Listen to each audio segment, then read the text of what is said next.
"Worthless woman!"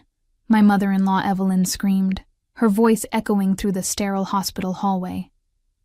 "What good are you if you can't even give us grandchildren?" I sat there in the plastic chair, my hands trembling as I clutched the medical report that had just shattered my world. The words "irreversible infertility" blurred through my tears as I tried to process what Dr. Williams had just told us. My husband James stood beside his mother, his face a mask of disappointment that cut deeper than any physical pain I'd ever felt. "My name is Victoria, and this was the moment my life as I knew it ended." I was 28 years old, living in Portland, Oregon, and I had just learned that I would never be able to have biological children. The polycystic ovary syndrome had progressed too far, the damage too extensive. After 3 years of trying to conceive, countless doctor visits, and endless hope, the verdict was final. "We spent a fortune on your treatments," James muttered, not even looking at me. "All for nothing." Evelyn crossed her arms, her cold eyes fixed on me with pure disgust. "I told James he should have married someone else, someone who could actually fulfill her duties as a wife." The words hit me like physical blows. I had loved James since college, had devoted myself completely to our marriage and his family's expectations. I worked part-time at a local veterinary clinic while spending most of my energy trying to become the perfect wife and daughter-in-law they wanted. I cooked elaborate Sunday dinners, maintained their pristine house, and endured Evelyn's constant criticism with a smile. "Maybe we should consider adoption," I whispered, my voice barely audible. Evelyn's laugh was cruel and sharp. "Adoption? You think we want some stranger's unwanted child? The whole point is to continue the family bloodline, not raise someone else's mistakes." James finally met my eyes, and what I saw there made my stomach drop. "My mother's right, Victoria. This changes everything. I married you expecting children, a real family. What's the point now?" I felt something cold settle in my chest as I realized the two people I had sacrificed everything for were looking at me like I was broken merchandise. The love I thought we shared, the life we had built together. It all meant nothing compared to their obsession with biological heirs. "So what are you saying?" I asked, though I already knew the answer. "I'm saying you need to think about what you can offer this family now," Evelyn said with a satisfied smirk. "Because right now, you're just taking up space." As we walked to the parking garage in tense silence, I caught a glimpse of something in James's expression that chilled me to the bone. He was already planning something, and I had a sinking feeling that my worst fears were about to come true. Growing up, I had always been the girl who put others first. My parents died in a car accident when I was 19, leaving me completely alone in the world. When I met James during my junior year at Portland State University, he seemed like a gift from heaven. Handsome, charming, and from a wealthy family that welcomed me with what I thought was genuine warmth. Evelyn had been different back then, or at least she had hidden her true nature better. She would invite me to family dinners, ask about my studies, and even helped me find my job at the veterinary clinic after graduation. I thought I had found not just a husband, but a real family to replace the one I had lost. The Wilson family owned 3 successful car dealerships across the city, and they lived in a beautiful house in the hills overlooking downtown Portland. James worked in the family business alongside his father Henry, who had always been kinder to me than Evelyn, but rarely stood up to his wife. They had money, status, and clear expectations about how their lives should unfold. From the moment James proposed, Evelyn made it clear that my primary job would be producing grandchildren. She would make comments about how she couldn't wait to spoil her future grandbabies, how important it was to have children while we were young, and how disappointed she would be if we waited too long. I had wanted children too, so her enthusiasm seemed like a blessing rather than the pressure it actually was. When we didn't conceive immediately, the comments became more frequent and pointed. Evelyn would suggest fertility diets, recommend specialists, and constantly ask intrusive questions about our private life. She even went so far as to schedule my first doctor's appointment without asking, claiming she just wanted to help. "There's nothing wrong with getting a head start on testing," she had said with that fake sweet smile she used when she was being manipulative. "Better to catch any problems early." The months of testing and treatments had been emotionally and physically exhausting. Every appointment brought new hope followed by crushing disappointment. Evelyn became increasingly impatient, making comments about how long everything was taking and suggesting maybe I wasn't trying hard enough. James began pulling away during this time, spending more hours at work and less time talking to me about anything meaningful. When I tried to discuss my fears about the fertility treatments, he would change the subject or suggest I talk to his mother instead. I realized now that he was already starting to see me as a failure. The worst part was how isolated I became. I had given up most of my friendships to focus on being the perfect wife, and Evelyn made sure I stayed too busy with family obligations to maintain the few relationships I had left. My coworkers at the clinic were friendly, but I was too embarrassed to share what I was going through. Looking back, I can see all the warning signs I ignored. The way Evelyn's kindness always came with strings attached. How James expected me to handle all the emotional labor in our relationship while he focused on business. The subtle ways they made me feel like I had to earn my place in their family rather than being welcomed as an equal member. But that day in the hospital, when the doctor delivered his final verdict, all pretense fell away. The drive home from the hospital was the longest 20 minutes of my life. James stared straight ahead, his knuckles white as he gripped the steering wheel. Evelyn sat in the passenger seat, occasionally muttering under her breath about defective women and wasted time. I huddled in the back seat, feeling like a child being taken home after disappointing her parents at a school function. When we arrived at the house, Evelyn immediately called Henry to share the news. I could hear her dramatic retelling from the kitchen, where she painted me as some sort of deceiver who had tricked their poor innocent son into marriage under false pretenses. "She knew," Evelyn was saying. "Women always know when something's wrong with their bodies. She probably knew before they even got married and just didn't tell us." That wasn't true, of course. I had no idea about the severity of my condition until the doctors explained it that day. But I was learning that truth didn't matter much to the Wilson family when it didn't serve their narrative. James found me sitting at the kitchen table, still holding the medical report. He sat down across from me, and for a moment I thought maybe we could work through this together. Maybe we could explore other options, or at least grieve this loss as a team. "Victoria, we need to talk about our situation," he said, his voice cold and formal like he was conducting a business meeting. "I know this is disappointing," I began, "but we have options. We could try IVF with donor eggs or adoption or—" "No." His interruption was sharp and final. "My mother and I have been discussing this, and we think it's best if you move out." The words hit me like a physical blow. "Move out? James, we're married. This is our home."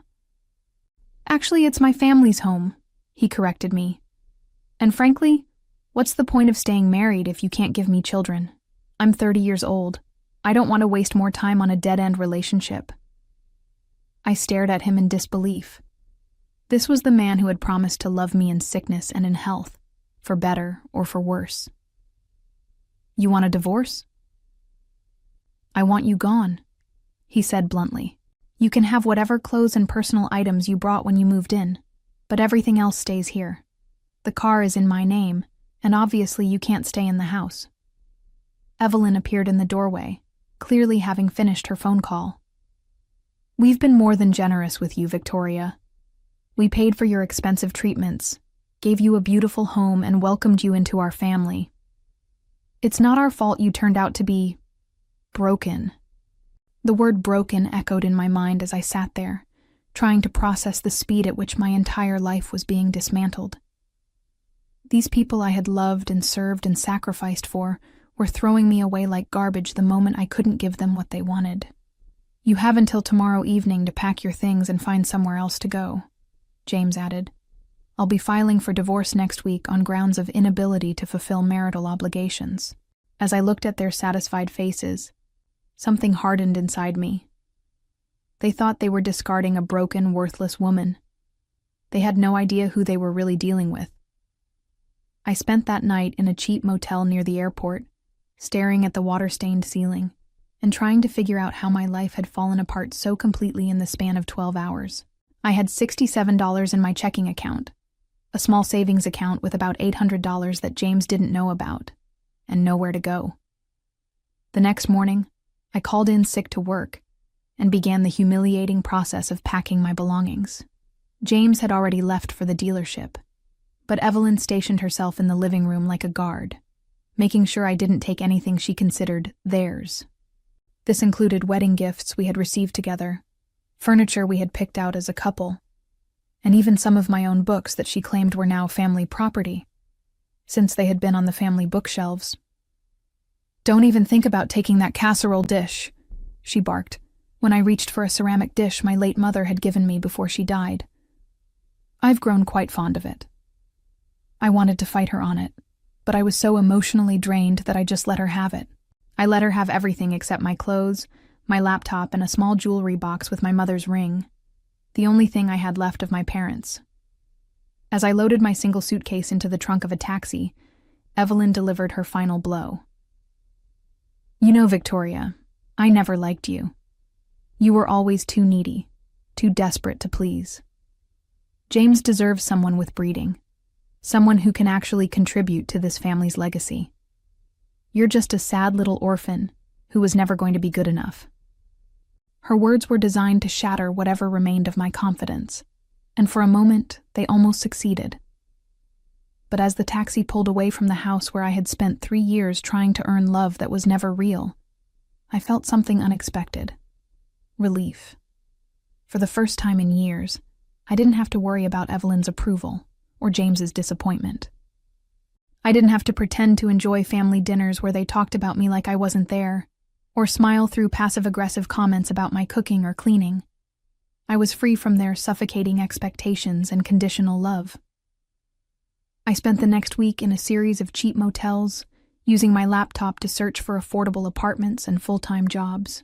My part-time position at the veterinary clinic barely covered my basic expenses, but Dr. Martinez, my supervisor, was understanding when I explained my situation in vague terms. "Victoria, you're one of our best technicians," she said during our conversation about increasing my hours. "We've actually been thinking about expanding our services to include a mobile clinic for house calls. Would you be interested in managing that program?" The opportunity was a lifeline I desperately needed. The mobile clinic would mean a significant pay increase and the chance to build something meaningful from scratch. For the first time since receiving my diagnosis, I felt a spark of hope about the future. As I worked late into the night, developing the business plan for the mobile clinic, I couldn't help thinking about James and Evelyn. They had thrown me away because they thought I was worthless, a broken woman with nothing to offer. They had no idea that they had just freed me to discover my own potential. I found a small studio apartment in a decent neighborhood, nothing fancy but clean and entirely mine. As I signed the lease with my first month's rent and deposit, nearly wiping out my savings, I made a promise to myself. I would build a life so successful and fulfilling that they would regret ever underestimating me. I didn't know then that within 5 years, I would have the power to destroy them completely. All I knew was that I was done being their victim, and I was ready to find out who Victoria really was when she didn't have to live up to anyone else's expectations. 6 months after my divorce was finalized, I was starting to find my footing. The mobile veterinary clinic was more successful than anyone had anticipated, and I had been promoted to head of the new department. My days were filled with house calls to elderly pet owners and busy families who couldn't easily get to the clinic, and I discovered I had a natural talent for business management. More importantly, I was learning to enjoy my own company. My small studio apartment had become a sanctuary filled with plants, books, and the kind of peaceful silence I never experienced in the Wilson house.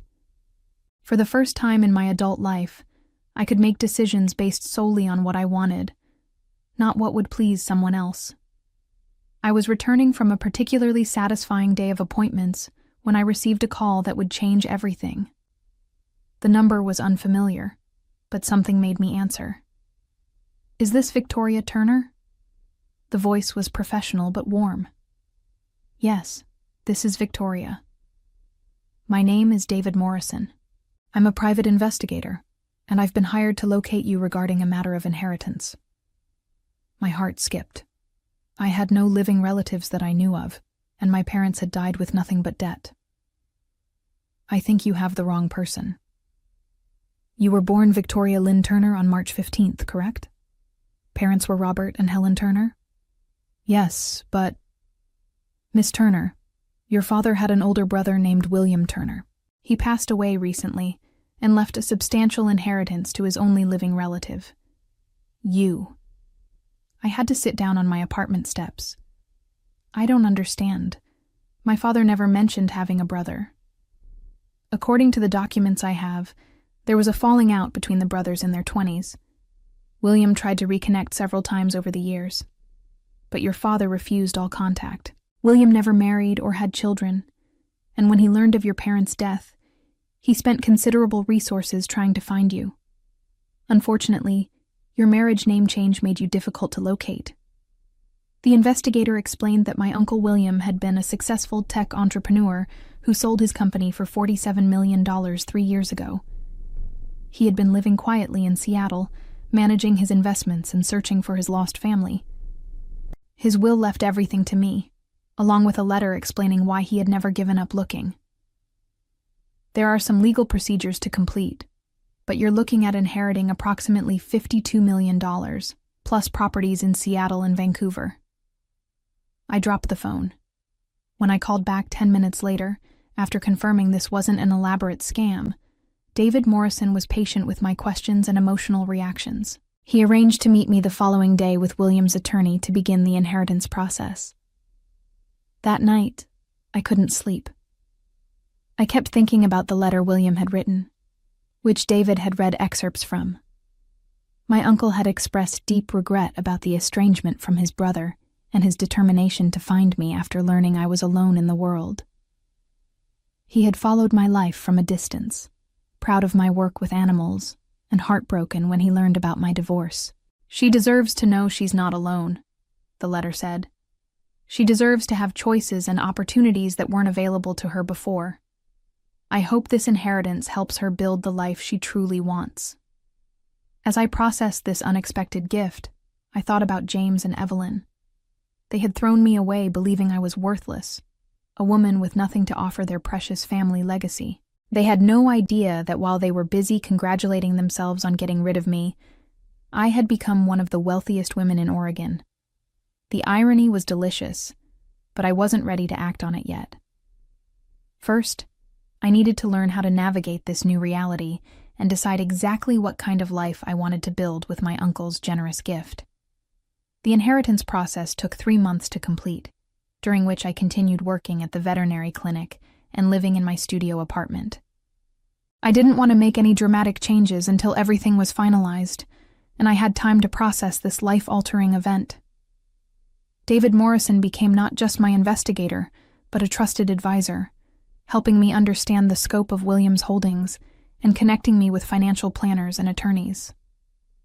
When the money finally transferred to my accounts, the reality hit me all at once. I was no longer Victoria Turner, struggling divorcee trying to rebuild her life. I was Victoria Turner, multimillionaire, with the power to do whatever I chose. My first major decision was about my living situation. I could have bought a mansion, but instead, I purchased a beautiful contemporary house in the Pearl District, with floor-to-ceiling windows and a stunning view of the city.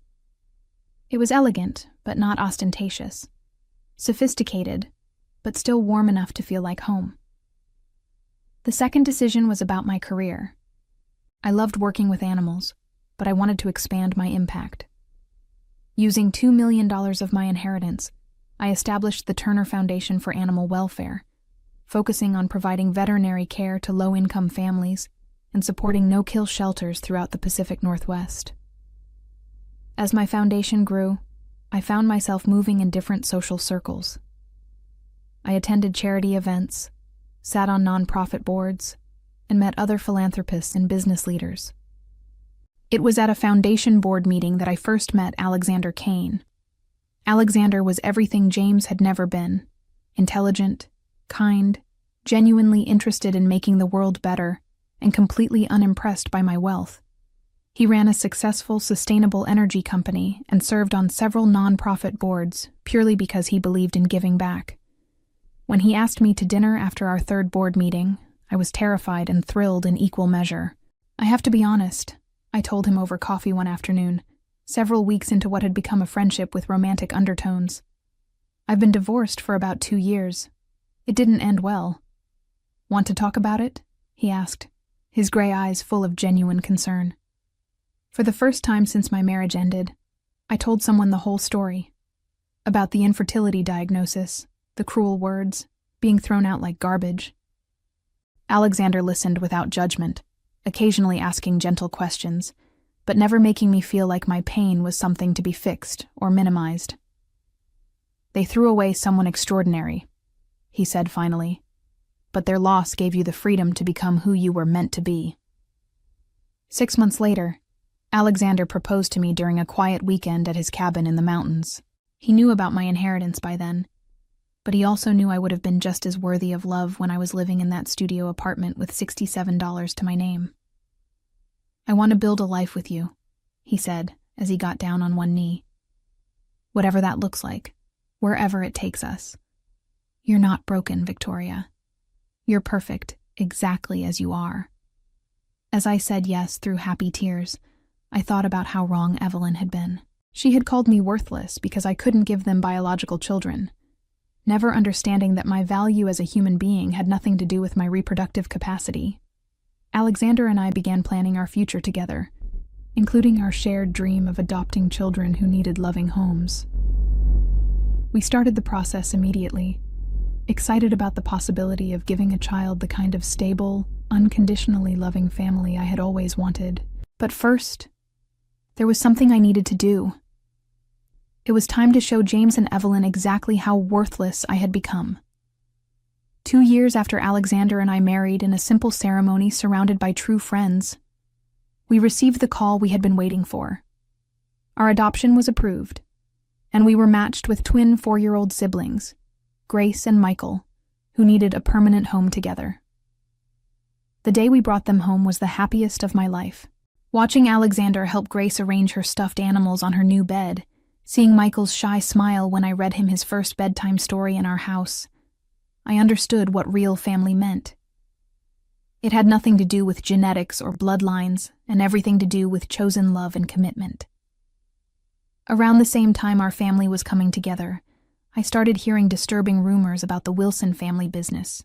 David Morrison, who had become a close friend, mentioned that he had been hired by several former Wilson dealership customers who claimed they had been defrauded. Apparently they've been selling cars with rolled-back odometers and forged maintenance records, he told me over lunch. The state attorney general is investigating, and it looks like criminal charges are likely. My first instinct was satisfaction.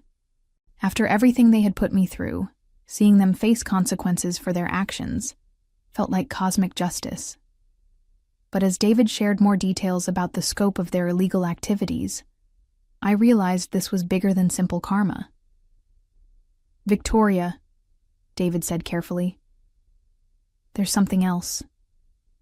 They've been doing this for years, probably since before you were married to James, which means they were using dirty money to pay for those fertility treatments they always held over your head. The irony was almost too perfect. They had thrown me away after spending money on my medical care, then used my supposed debt to them as another weapon in their arsenal of cruelty. Now it turned out that money had been stolen from innocent customers all along. I want to do something, I told Alexander that evening as we tucked Grace and Michael into bed. What do you have in mind? He asked, though his smile suggested he already knew. They're going to lose everything when this investigation concludes. They'll probably have to declare bankruptcy to pay legal fees and settlements. When that happens, I want to be there. Alexander kissed my forehead. My brilliant, vengeful wife. What are you planning? I smiled as I outlined my idea. It was petty and dramatic and absolutely perfect. The bankruptcy hearing was scheduled for a Tuesday morning in downtown Portland. I had been tracking the Wilson family's legal troubles through David's contacts and public records, watching as their empire crumbled under the weight of investigation and lawsuits. James and Evelyn would be required to appear in court to surrender their assets and explain their financial situation to creditors. It would be the most humiliating day of their privileged lives, and I wanted them to see exactly what they had thrown away. I arrived at the courthouse wearing a perfectly tailored designer suit, my hair styled elegantly, carrying a leather portfolio that contained our adoption paperwork and a few recent photos of our family. Alexander was beside me, looking devastatingly handsome in his custom navy suit, holding a folder with his business information. As we walked into the courtroom, I spotted them immediately. James looked haggard and desperate, his expensive clothes wrinkled and his face showing the stress of the past months. Evelyn appeared to have aged a decade, her usually perfect appearance disheveled, and her famous confidence nowhere to be seen. They were sitting with their attorney, heads bent over documents, when I deliberately walked past their table to find seats in the gallery. James looked up first, and I watched his face cycle through confusion, recognition, and pure shock. "Victoria?" he whispered, loud enough for Evelyn to hear. She whipped around so fast I thought she might give herself whiplash. Her mouth fell open as she took in my transformation.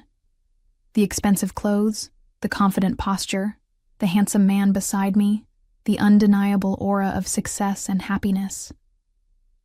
"Hello, James." "Evelyn," I said pleasantly, as if we were running into each other at a coffee shop instead of their financial ruin. "How lovely to see you again." I took my seat and opened my portfolio, making sure they could see the adoption papers inside. Then I waited for the hearing to begin, savoring every moment of their obvious panic and confusion about why I was there. The revenge I had been planning for 3 years was finally about to unfold. The bankruptcy hearing was everything I had hoped it would be. James and Evelyn lost their house, their car dealerships, and their social standing when the criminal charges were filed. James was sentenced to 4 years in prison for fraud, while Evelyn was forced to move into a small apartment and take a job as a grocery store cashier to pay her legal debts. Their cruelty and greed had finally caught up with them, leaving them with nothing but the bitter taste of consequences they had spent years avoiding. The woman they had called worthless and thrown away like trash was now living a life of purpose and abundance, while they faced each day knowing their own actions had destroyed everything they once held dear. As I walked out of that courthouse hand in hand with Alexander, my heart full of love for our adopted children waiting at home, I felt a profound sense of closure about the path my life had taken. The future stretched ahead of us, bright with possibility. More children to love, more lives to touch through our foundation, and the deep satisfaction of building something meaningful together. Looking back on my journey from their victim to my own victor, I realized that their rejection had been the greatest gift they could have given me, freeing me to discover who I truly was when I stopped trying to earn love that was never real.